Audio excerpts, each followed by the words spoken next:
et nous, comme bureau DPP, nous pensons qu'il y a beaucoup de personnes, membres du public, qui connaissent les bureaux, mais malheureusement, il y a beaucoup de personnes de la population qui toujours pas connaissent. Vous me demandez, bureau DPP, c'est quoi? Je n'ai pas connu.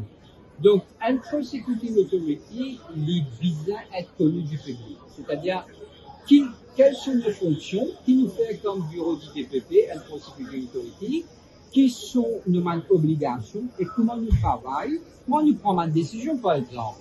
On va attendre quel membre public dire, demande-moi, pose-moi la question, mais quand nous décidons de poursuivre ou pas de poursuivre, quel est le critère qui est important? Donc, c'est surtout de les expliquer parce qu'ils ont le droit pour expliquer comment nous prenons une décision sans qu'ils nous aillent dans les détails. Bien sûr, dans un cas spécifique, ça nous pas fait. Pourquoi cette approche très proche avec le public? Mais maintenant, je ne sais pas, je ne peux pas encore nous nommer DPP, je pense qu'il va trend dans beaucoup de juridictions, surtout une juridiction qui vient avancer, en Europe et ailleurs. C'est un prosecuting authority, le bureau DPP, il est toujours bien proche à public parce que nous travaillons pour le public. Nous travaillons, c'est que nos fonctions, c'est quand il y a suffisamment de preuves, une personne qui commet un crime, je besoin de poursuivre, je besoin de condamner.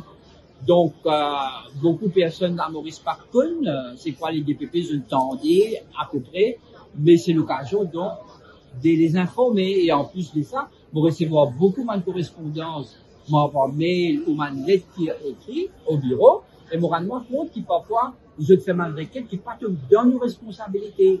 Donc, c'est la raison pour laquelle nous expliquons exactement ce qu'il nous fait. Et aujourd'hui, comme on trouve beaucoup de personnes, de nous très satisfaits, nous avons une équipe très dynamique, composée des avocats et des avoués qui, pour là, sur place, je vous capable donc répondre à une question du public. Le but de sa opening day là, c'est surtout pour rencontrer maintenant le public, pour expliquer un petit peu c'est quoi les bureaux du DPP, quelles sont nos fonctions, quelles sont nos responsabilités.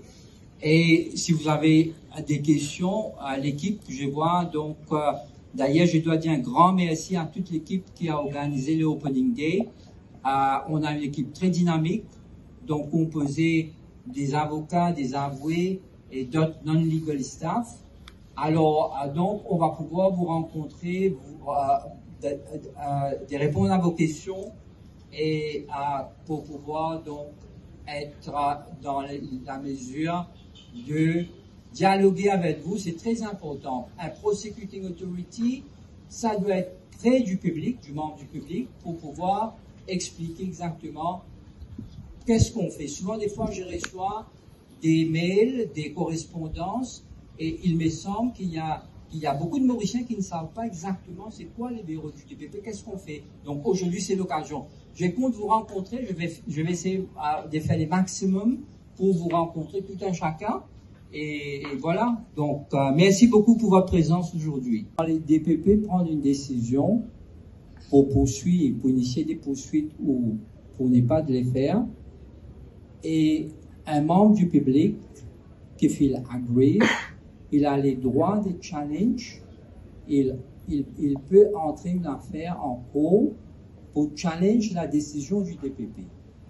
Donc, si demain, par exemple, je prends une décision, je décide à la lumière de ce que mon collègue vous a expliqué, il n'y a pas suffisamment de matière à poursuivre, mais vous n'êtes pas d'accord et vous avez un intérêt dans l'affaire, il faut démontrer que vous avez un intérêt dans l'affaire. À ce moment, vous avez les droits d'initier, d'entrer une affaire en Cour suprême pour challenge ma décision. Donc, c'est pas vrai, comme beaucoup de personnes pensent, que les DPP n'est pas accountable. Les DPP est accountable. Et bien sûr, la Cour suprême va analyser vos arguments et les thresholds, c'est assez quand même high threshold pour pouvoir convaincre la Cour suprême que les DPP a mal pris sa décision, aurait dû initier des poursuites. Dans d'autres pays, par exemple en Angleterre, ça s'est fait régulièrement, où la décision du CPS est challenge en cours. Donc, je voulais apporter cet éclaircissement très important pour le public, parce que souvent, des fois, les membres du public n'est pas au courant. Et souvent, des fois, on entend dire, ben, les DPP, c'est quelqu'un qui qu'il n'a pas de réponse à donner à qui que ce soit. C'est pas vrai. We are accountable to the Supreme Court.